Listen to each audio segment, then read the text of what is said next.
His name is Ian Balina. Karibu, Ian.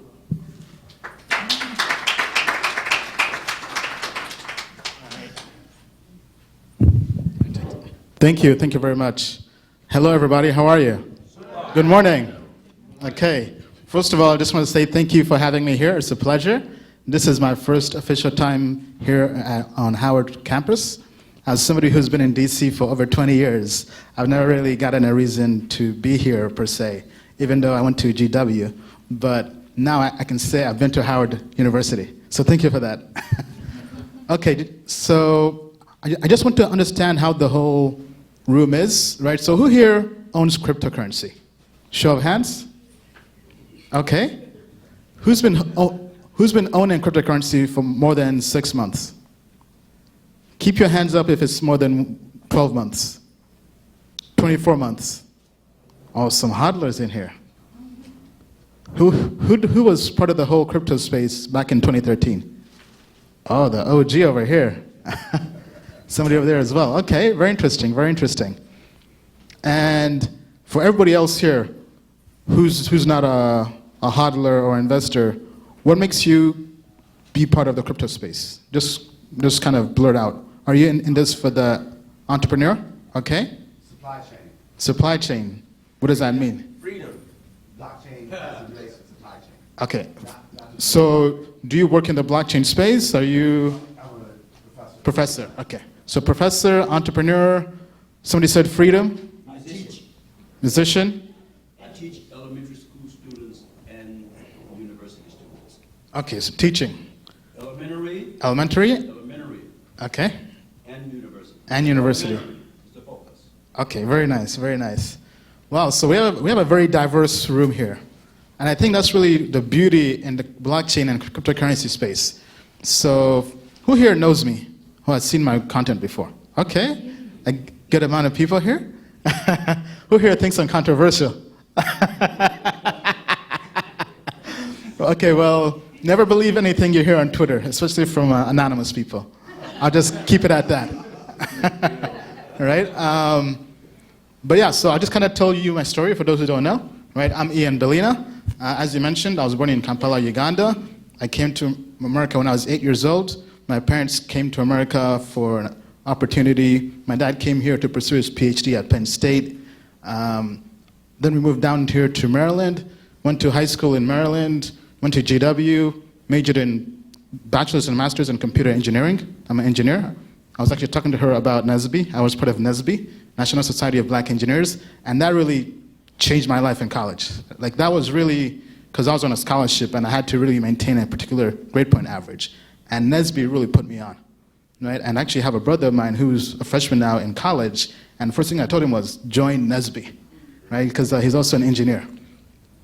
But so I graduated grad school, joined Deloitte, worked there for 3 months as an IT consultant here in DC, actually at their offices in Roslyn. Then I realized, you know what? I don't like consulting. Consulting was the worst. I say that because as an engineer, I liked being efficient. But as a consultant, we bill by the hour. So having to sit there and I would finish my work at 1 p.m., but I would stay in the office till 8 p.m. because the rule was you don't leave until the boss leaves. So I would sit there just doing busy work, trying to look busy for 6 or 7 hours. And after a month or so, I was like, I cannot do this. I'm out of here. So I was kind of blessed because as I was working at Deloitte, I got an offer from IBM to join them as part of their sales team. Their sales team was a sales engineer. And me being an entrepreneur, I did a bunch of, I had this company I began back in college called Luximo. Didn't really go anywhere, but it taught me the skills of really building an idea, evangelizing the idea, and trying to sell that vision and that product. And the skills I learned from that, I was able to parlay into getting a job at IBM, and that became my dream job. That was the perfect job I could ever ask for. I would work at home pretty much the whole week. Then I would have travel every 2 weeks or so. I would travel to client sites. I would cover the Mid-Atlantic, so from Philadelphia all the way down to South Carolina. And to me, it was the best because I didn't have a boss looking over my shoulder telling me what to do. And having that freedom was everything. Then kind of fast forward into that, I had a friend of mine, Eric, also in the blockchain space now as an entrepreneur. He went to Bowie State. So I met up with him. Yeah, Bowie in the house. I met up with him, I think it was in San Francisco. And I was just kind of catching up with him, and he told me about Bitcoin and crypto space. And to me, I just thought this whole space was just the dark web, a bunch of bad actors, people trying to scam you, drug deals on the dark web. And he's like, Ian, I know IBM is doing lots of great things in the blockchain space. Can you put me in touch with the director of blockchain at IBM? I said, that's a very big ask. Why do you want me to put you in touch with this guy? I mean, I don't even know this guy, right? So I began grilling him about Bitcoin and the whole space. And then he told me, yeah, he got into Bitcoin when he was working here in DC as a blockchain developer, and they were looking to integrate payments and transactions, and he just kind of went down this rabbit hole. And then he told me he was launching a crypto fund. And I looked at this guy, I was like, you're 26, 27 years old. What are you doing launching a cryptocurrency hedge fund? Because in my mind, when I think hedge fund, I think like old guys on Wall Street. So when I kind of talked to him about this, I was like, this is interesting. Then me being a businessman and a numbers guy, I'm pretty direct. I guess that's just the part of being an engineer. We don't really, talk around in circles. I said, hey, how much money are you making with this Bitcoin thing? He said he was making 200% just hodling or holding Bitcoin. And to me, as somebody who I had a nice appetite for risk. I'd done investing before. I'd actually dabbled in penny stocks and just gotten wrecked, as they say in the crypto space, right? Before crypto. So I dabbled in marijuana penny stocks. I think back when I was working at Deloitte and IBM, like my first year at IBM, when they were when it was just kind of getting legalized in different countries and places here places here in America. So I was trying to be at the forefront of that wave with the penny stock investing, and I got wrecked. I lost money to a point I got so jaded with investing. I said, you know what? I'm done. Why put money in somebody else's company when I can invest in myself and build my own company? So I went back to being an entrepreneur for about 3-4 years or so. Now, so when he told me about that, 200%, I said, I have to try this out just once. I've always prided myself in being what I call a scientist or engineer, right, in real life, where I don't say no to anything unless I have real world data that tells me otherwise. So I always try to test everything and know whether this works or not.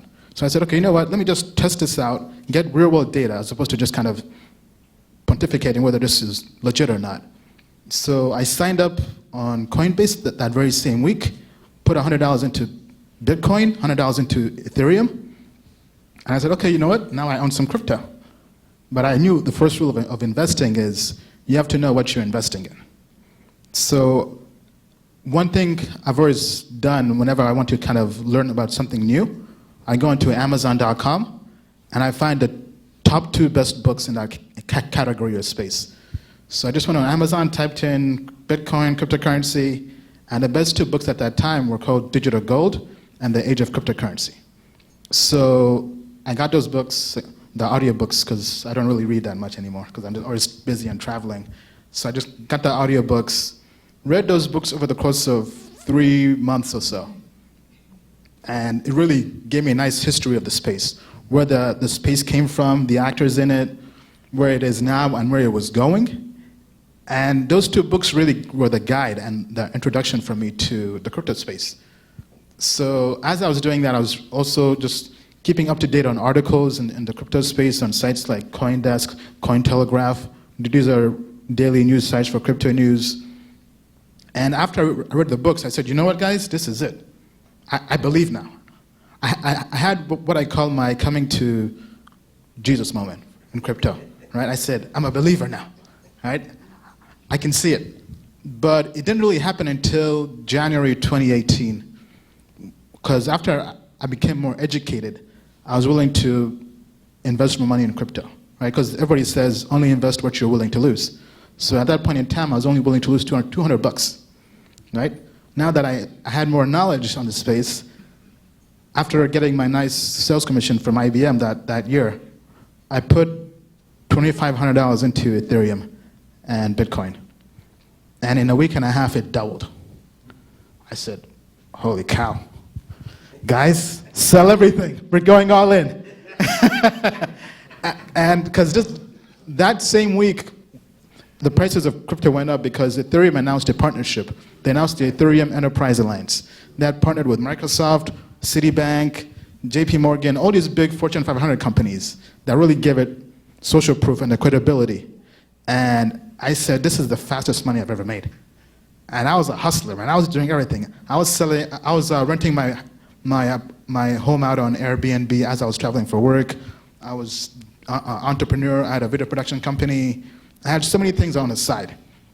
But I was like, this was the most passive income I'd ever made, that quickly. So I saw the potential.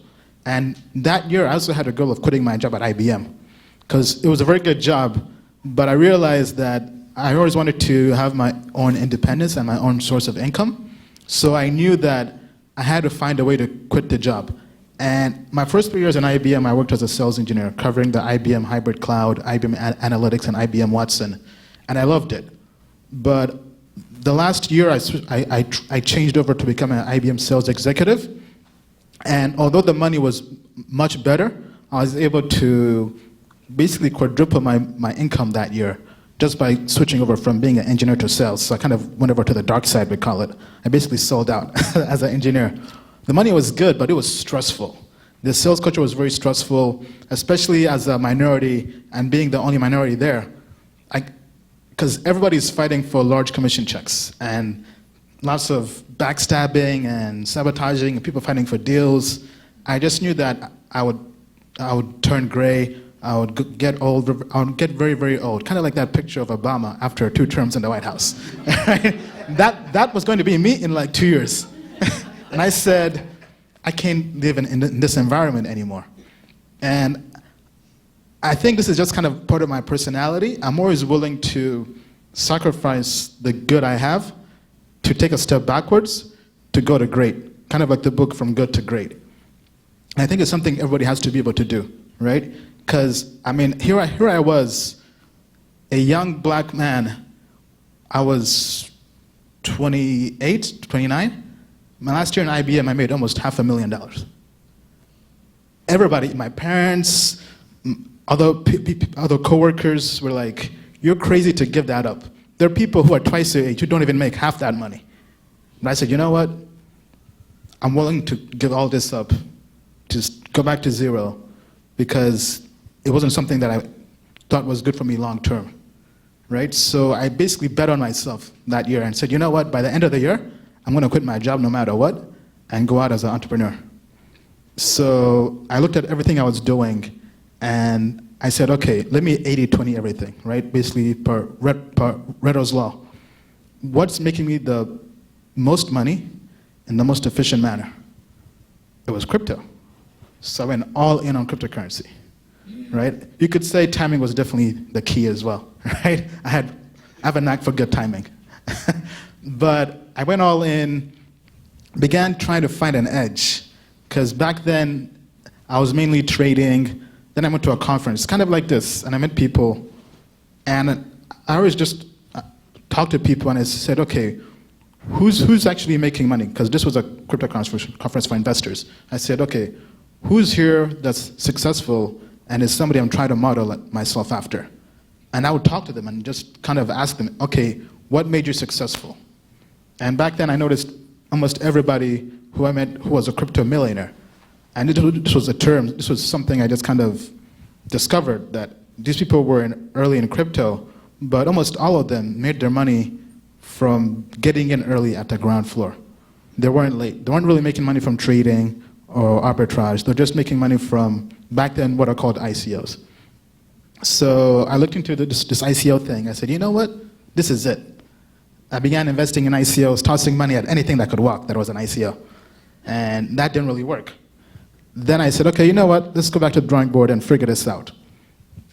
So me being an engineer again, that year I had been featured in the Wall Street Journal for a model I built with IBM Watson to predict March Madness brackets. Right? So this was just something I did for fun. And I said, you know what? Let's do this with crypto. Let's try to build a model and try to predict the price of crypto or predict which ICO is going to do well. So I just made a Google spreadsheet, gathered a bunch of different data points, and basically tried to find patterns and insights in the data. And I began doing this online via YouTube. I'm a big fan of Gary Vaynerchuk, and he says, document your truth, right? Basically, just document the process, kind of like a diary, right? So I would just vlog or do a live stream on my YouTube channel. Back then, I had less than 500 people twice a week, just kind of as this crazy scientist or data guy, just talking about my spreadsheet, saying, hey, I'm doing this, I'm doing that. If you think it's helpful, do you have any comments, any insights? Just trying to put myself out there. Then, a month into it, I basically had my rankings, right, of what I thought were the best ICOs at that time. And the top ranked ICO I had was a project called District 0x, DNT. It came out trading, and that same month, it pulled what's known as a 24x, I think at the all-time high. Basically, $1,000 turned to $24,000. And I was like, wow, this is actually working. Then the next ranked project on there was called 0x, and that did a 10x. So $1,000 turned to 10 grand. I said, wow, I'm on fire. Then I said, okay, maybe we're onto something here. And that's when really my name kind of blew up in the crypto space. I kind of became known as the ICO guy. And long story short, 3 months later, I quit my job at IBM. Because at that point, I had about $250,000 in crypto. And I said, I'm out. Because I knew that this was really growing into something bigger and bigger. And I had enough income at that time to really sustain myself. Then, by the end of the year, I became a crypto millionaire. And one of the cool things about that was that happened when me and my good friend Hen, also from DC, who actually went to Howard, by the way, Hinak, I'm not sure if you guys know him, then Ugo, went to school with me at GW. We were in Tokyo, Japan for a crypto meeting. And that's when we all became millionaires. And we all got into crypto at the same time. And all of us were black. And we posted a picture on our IG or Twitter, everywhere basically. And we're like 3 young brothers that made it, right? And we all quit our jobs that same year because we all had that same hunger, right? And to us, that was really very inspirational, right? And then crypto is a big roller coaster. So fast forward to around, I would say spring 2018, right? Bitcoin had gone up all the way to like 19,000, almost 20,000. Everybody in crypto was on top of the world. Myself as well. But then I got a shock of my life, right? which is kind of one of the downsides of crypto. I got hacked. Yeah, they took $2.5 million from me, just like that. Just like that. And the crazy thing was, I got hacked during my live stream. So the whole world was watching. All right, so I'm also known for that. All right? And so I've been to heaven and to hell. All right? And the crazy thing was, when that hack happened, right,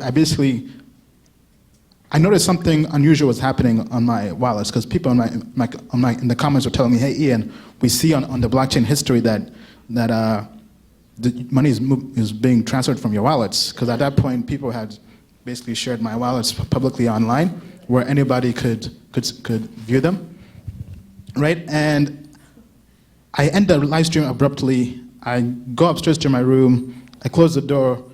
I double check everything. I'm like, yeah, I got hacked. But to me, the way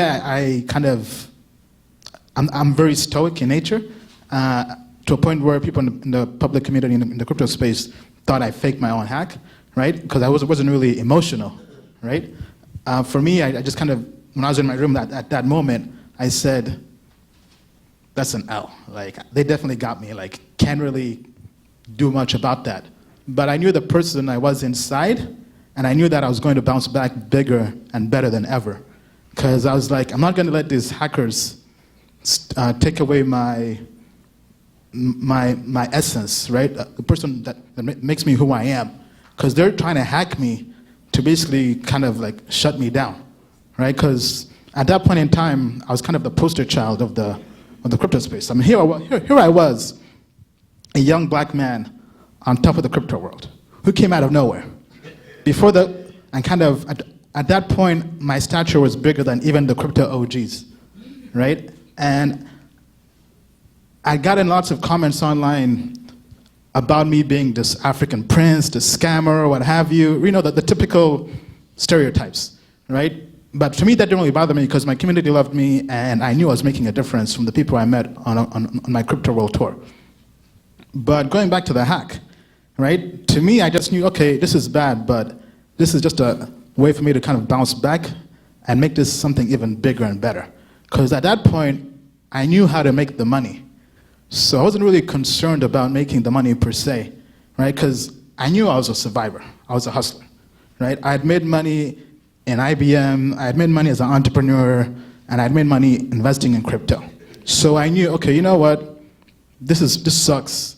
Let me figure out a way to bounce back from this, right? So the next 3 months or so, I was just in grind mode, right? And I was just working with my team, trying to find out different ways.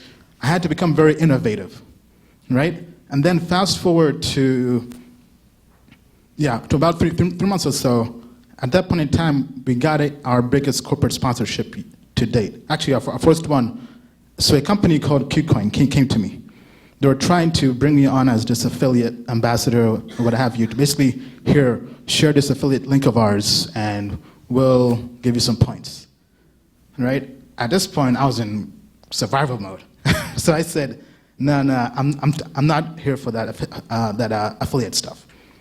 So I turned to my IBM sales skills I learned from being a sales executive, and really me and my team put together a well laid out pitch to them about basically to sum up the pitch at that time. We said we want you guys to be Nike to Michael Jordan, right? I want to be the Michael Jordan to your Nike, right? Because we saw the space was really adopting the influencer model.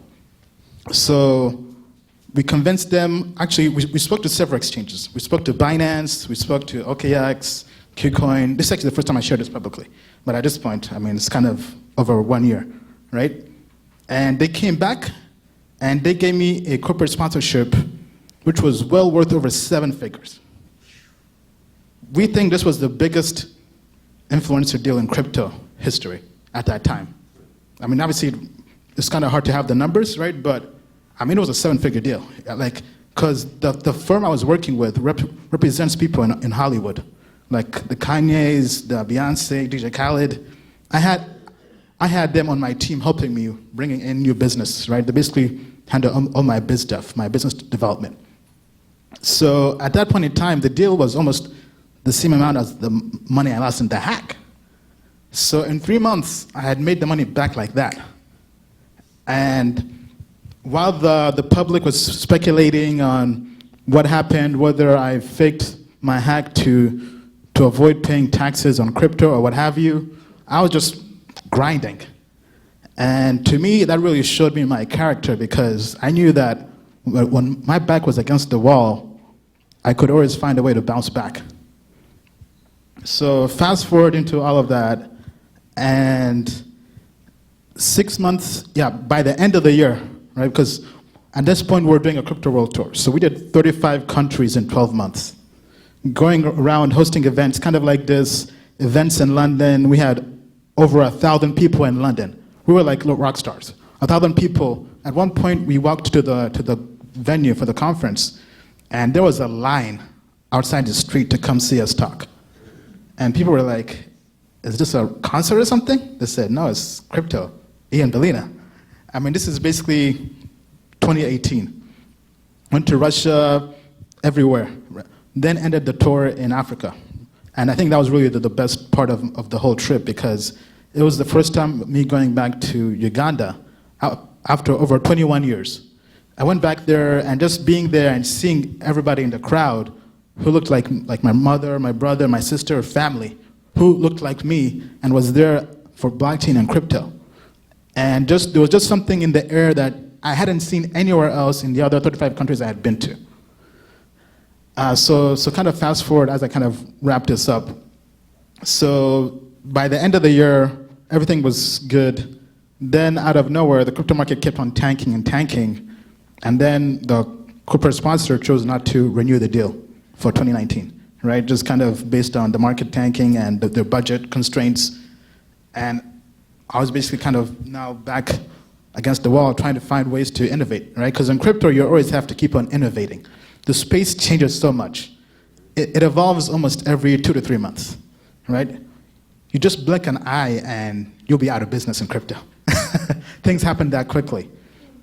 But throughout everything, I've kind of learned the ups and downs, and now I'm taking everything I've learned as an investor, as a content creator, and now I'm putting this into a brand new venture I'm launching called Token Metrics, right? So now I've been working on this for the last 1 year, taking what really brought value to my community, the spreadsheet, where I would share my investments and my rankings, and now building a platform that's more dynamic.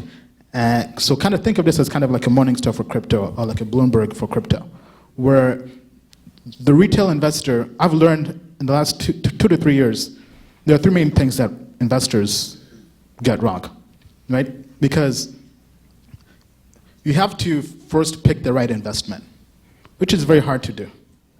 Then you have to buy at the right time, and you have to sell at the right time. And most investors get one of those 3 things wrong. They may buy the right asset, for example, Bitcoin, right? Everybody knows Bitcoin is king, right? Bitcoin has the best fundamentals. But if you bought Bitcoin in 2017, December 2017 or January 2018, at $19,000, you lost money. Doesn't matter how good it was. Doesn't matter whether it's a diamond or not. Maybe if you're dollar cost averaging, your costs kind of go down, right? But most people I know, the average investor is not dollar cost averaging, right? When they put the money in and it goes down, they don't want to put money back in again, right? So with our platform, we're trying to make this simple for the average investor, right? So we're trying to help them find the right investment to make in crypto. So we have a new team. So I've kind of learned from my lessons, my mistakes, because just like everybody, I also lost some money as the market came down. And I've had my big public failures, like Sparkster, right? Sparkster was a project that basically scammed the whole crypto space, but mainly me, because they leveraged my platform and my audience and my community to raise a bunch of money and basically overpromise and not deliver anything. And that made me go back to the drawing board and say, okay, what mistakes have we made? How can we avoid having this happen again? So we brought on blockchain developers from JP Morgan, Goldman Sachs, brought on traders, basically building a better team with lots of other subject matter experts around us to now create a better system of scoring projects, right, from fundamentals. So now we have developers going through the code, testing and trying to break everything, talking with the CEOs, the CTOs, hosting our own nodes, doing test transactions, all of this before even really scoring the project, right? So now we score the projects on 3 main things, right? The fundamentals, right? So kind of like on Wall Street, the fundamental analyst, we score the fundamentals. Then we have the technical analysis. This is now mainly automated with software. And then we also have the technology, right? Doing a very in-depth code review. Then we get all of this and combine this into one single holistic score, right? And all this is going to be available on tokenmetrics.com. The platform is currently in private testing. We're not sure when we'll launch yet, but ideally when we launch, we'll probably have a free model where our audience can go there and get IEO reviews, because that's kind of the thing now, right? But the idea is for us to filter through all the scams, right? Because that's kind of what my community knew me for. And the space is definitely getting more and more saturated, And for us, we're trying to bring a data-driven approach, which is what we're known for, and now also add on machine learning and all these other capabilities that are typically reserved for the institutional investors as opposed to the retail investor. We're trying to bring this to the average person so they have as much data and information to make the best investment, and really to simplify what they're doing, right? To help them find the right investment, buy at the right time, and sell at the right time. And we think if we can get all those three right, then we can help people make money and avoid taking L's, as we say. And yeah, that's pretty much it. Let me know if you have any questions. Thank you.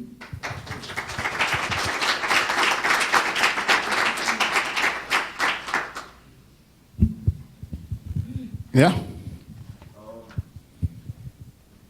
Okay, so I work at Bowie State University, and my name is Ryan Cooper, and Ian, we've met 2 years ago through Timmy and them down in Africa, I believe. But I just wanted to reach out and say, would you be willing to stop through Bowie State to help grow this crypto?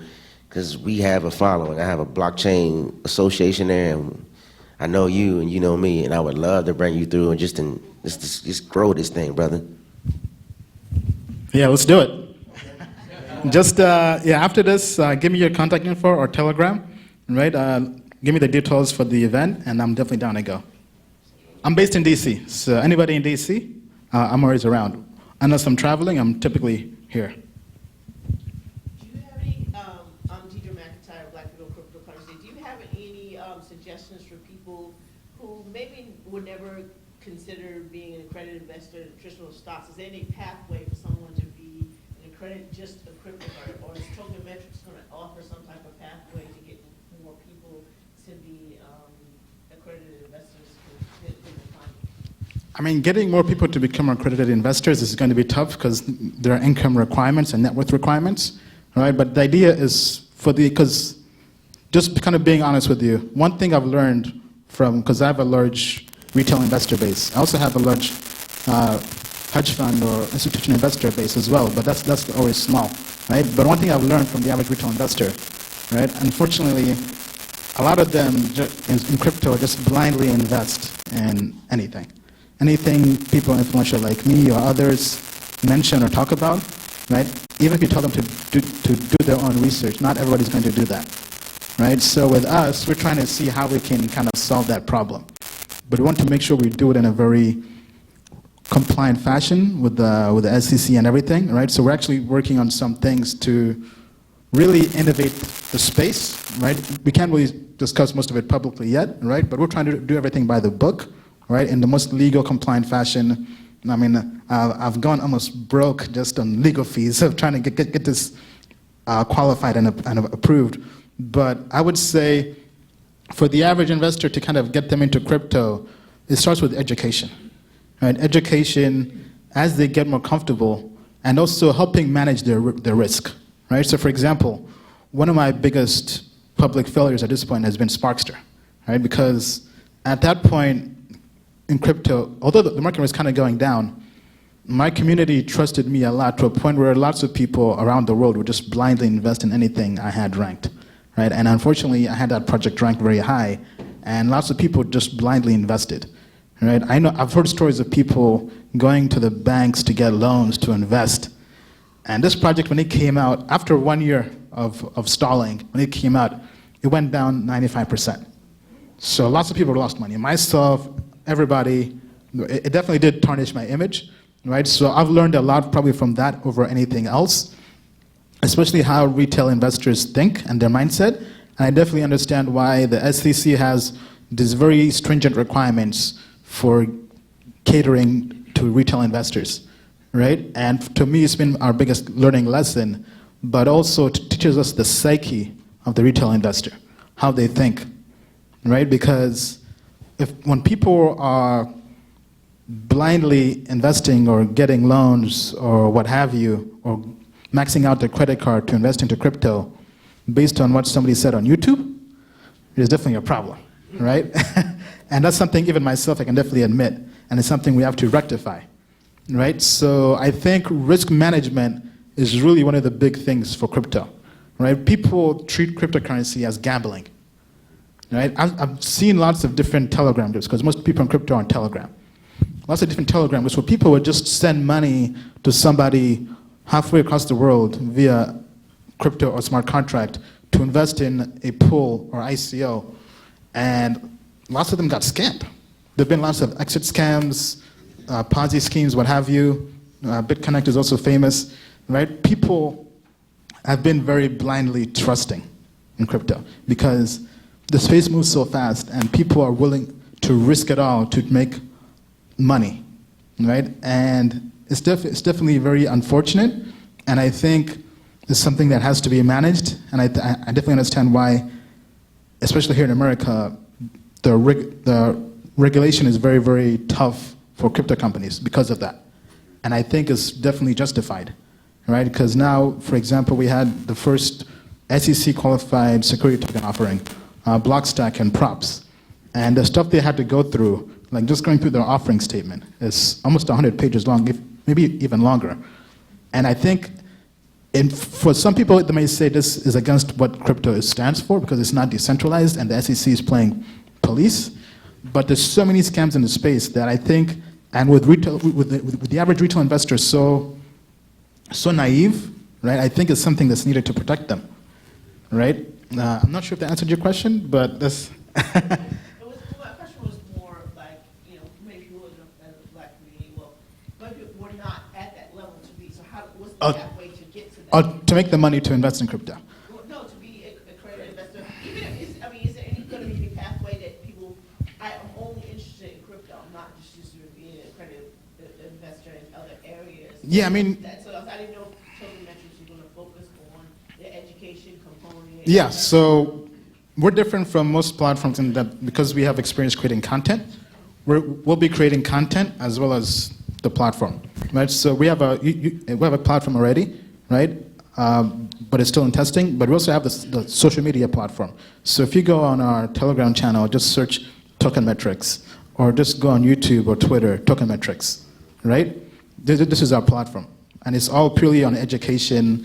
And we're trying to do it in a totally different manner because people kind of have known me as being a big shill, right? Even though I think everybody in crypto is a shill, but I was kind of known as the king of shills because I was very promotional, right? With this platform, we're trying to do everything by the book, zero shill, fully transparent, full disclosures on everything.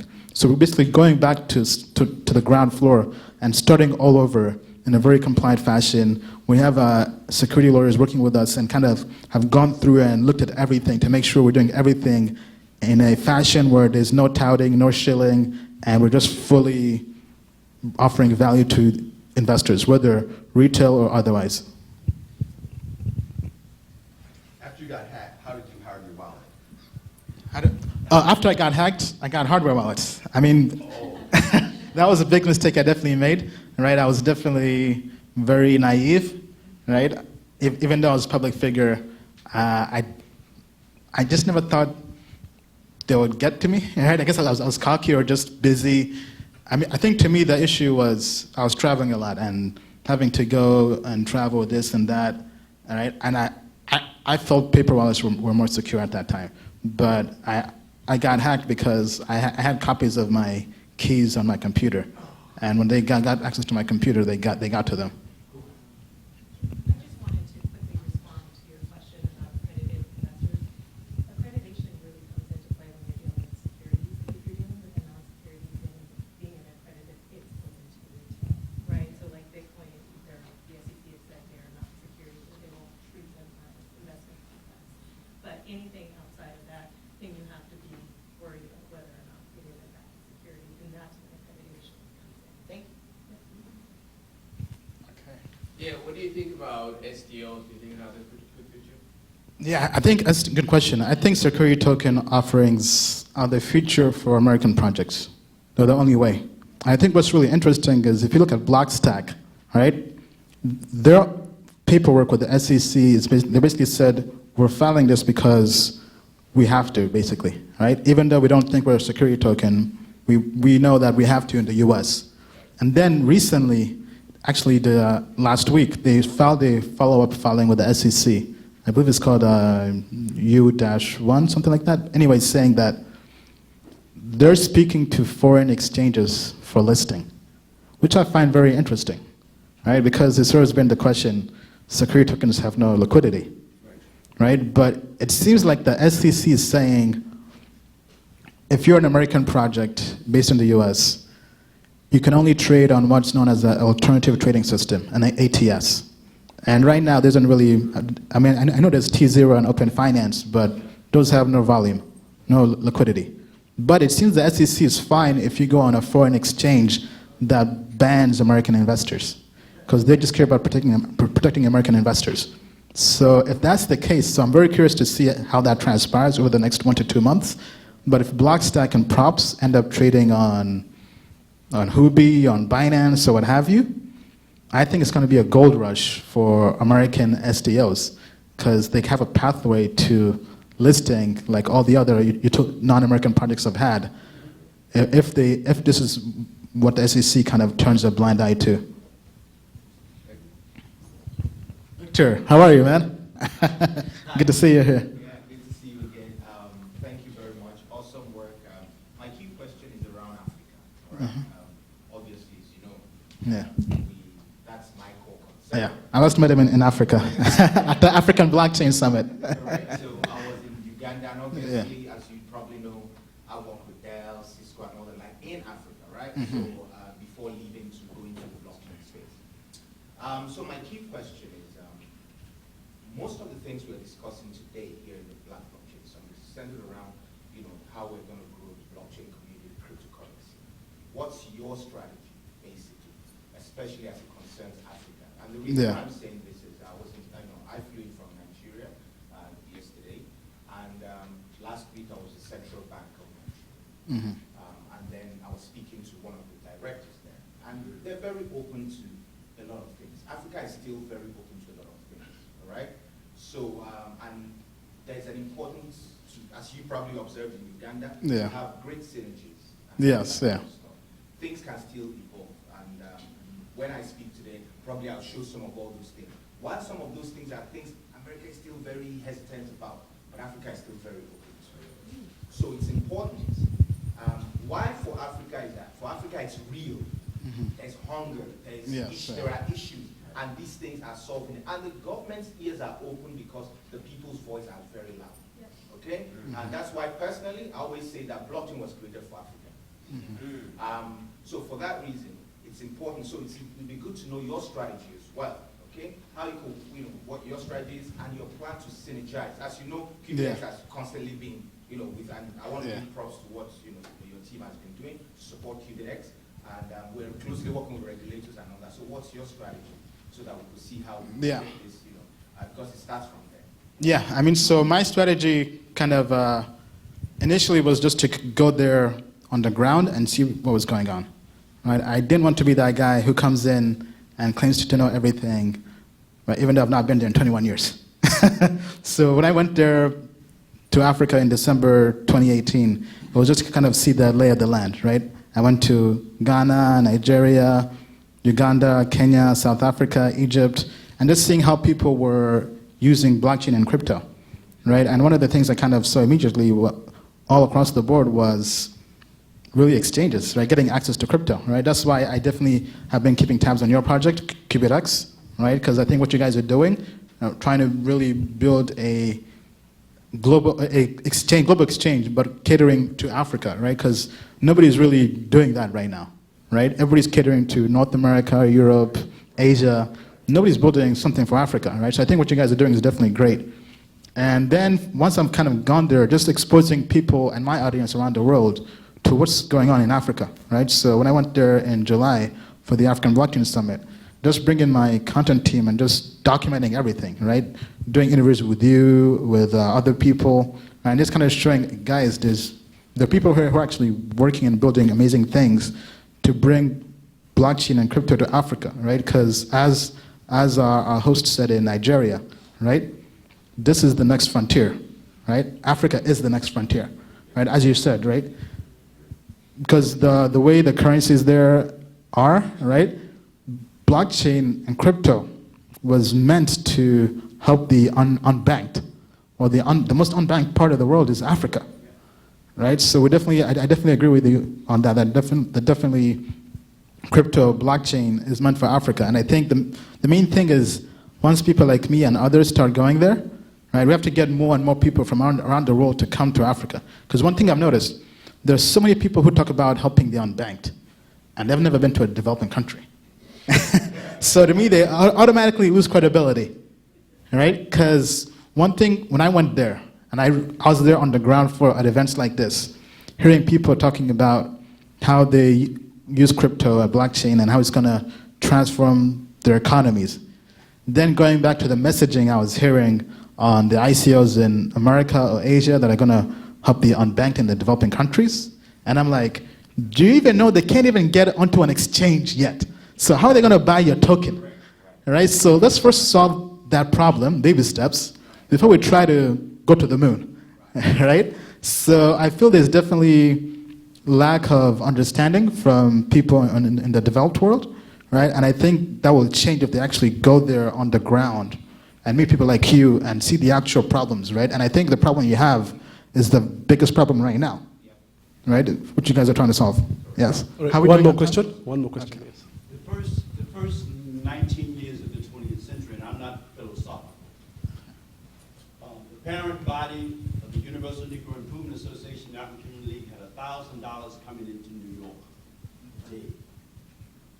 It appears to some of us that what's going on now is a centennial push from that period, but being able to solve the challenges that happened in that whole century to we go to the next 2 centuries. And interesting enough, it was to go to Africa, to build up Africa, just as what is happening today in terms of the unbanked. How do you see the business people, not so much just the political people, in terms of they moving forward with not skewing to go forward to Africa 100 years ago in a practical way through our children to go into 500 years? Just to make sure I understand your question. So can you kind of rephrase that again? So how are we going back to Africa to get? I'm not, it's always forward. It's always forward to Africa. Yeah. Because people have never left. And I'm not being philosophical. I'm talking about having money. When J. Edgar Hoover mentioned that this so-called Moses had $1,000 coming in, and the British were doing what the British were doing, and the French were doing what the French were doing, and the Germans were doing what the Germans were doing. It was to block, just as you mentioned about the 2.5 million. That's about you and others have gained.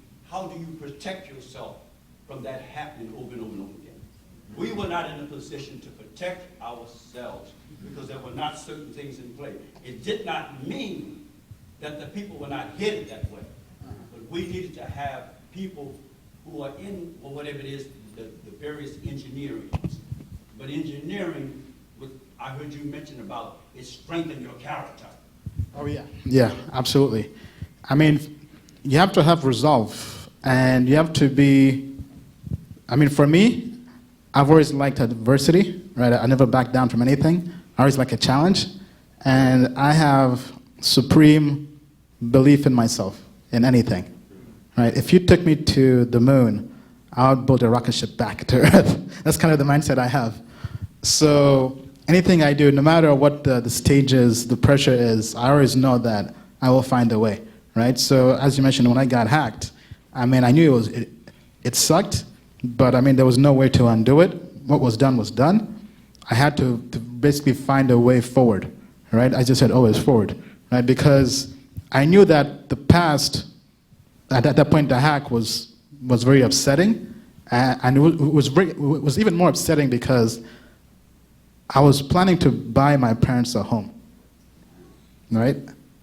A nice home, like $1 million home. And I was planning everything, okay, saying, okay, here's this nice deposit that's gonna go down, and then they come like this. Take away not just my money, but even the dreams I had for helping my family and my parents, right? And that was probably the most upsetting thing out of everything. But I knew, okay, this is a lesson I have to learn from, right? It's kind of like the world is telling me something, right? Let me take the lesson from this, store that into memory, and then move on, right? Because me dwelling in the past means I can't focus on the future, right? And me dwelling in the past means I have no future, right? Because I have to always be forward, right? If I'm busy sulking in my misery, right, then how can I focus on the future? So the only thing I had to do was just kind of say, okay, I've learned from this, let me move on, right? That's why when it kind of happened publicly, people didn't really believe I was hacked. Because they said, how can this guy not be upset if he got hacked, right? He must have faked it, right? Even though there's an FBI case on this and everything, and I'm getting updates on them, right? But the public has no idea what's happening, right? They're what I call headline readers. They read something on the headline, don't even don't even read the entire article. Maybe read the first paragraph and that's it. And they claim to know everything with no context, right? And nowadays, especially in crypto, there's fake news everywhere. Anybody with a blog can post anything, and because there's no regulation, I mean, they can really say a whole bunch of stuff. So even people who hated me, because back then, I was known as that guy who would kill projects, because there were so many projects I just called outright scams. So I know I have so many haters from so many projects that I basically ruined. Actually, I know about 2 weeks ago, one of my business partners, Ugo, reached out to some project just talking to them, right, saying, hey, how are things going? They're like, the company's out of business after you gave us a bad review last year. I was like, damn, right? But I was basically known as that guy, right? Because in a space filled with so many scams, I was the guy who was saying scam, scam, scam, scam. I mean, I definitely didn't get everything right? I definitely had some wrong picks, right? But the idea was to filter out the bad projects. And by doing that, I also made lots of enemies, right? And that's why, especially when I went through lots of adversity, they all came out of the woodworks, right? Even some people who I thought were friends, right? They were there just kind of like happy to see me fall, right? And it definitely taught me a lot about me being in the public spotlight, especially as a young black minority, right? Because I know one time I was in Dallas, Texas, meeting a fellow YouTuber. He's an Asian guy. And he was like, man, nobody wants to see a young black guy talking about Lambos and Lamborghinis and making money, right? He's like, don't do that stuff, right? And back then I was like, yeah, I was like, you're an old guy, because this guy was almost 50 years old. But now I kind of see some truth in that, right? So nowadays I'm kind of more reserved, more low-key, less flashy, right? Because now I just kind of want to focus on just purely the analysis, right? Not really so much the flashy stuff, right? I feel like it was a phase I had to grow through, and now I've grown from that. Okay. All right. Okay. That is it. Well, we can talk offline. Okay. Thank you guys so much. All right. Thank you, Ian.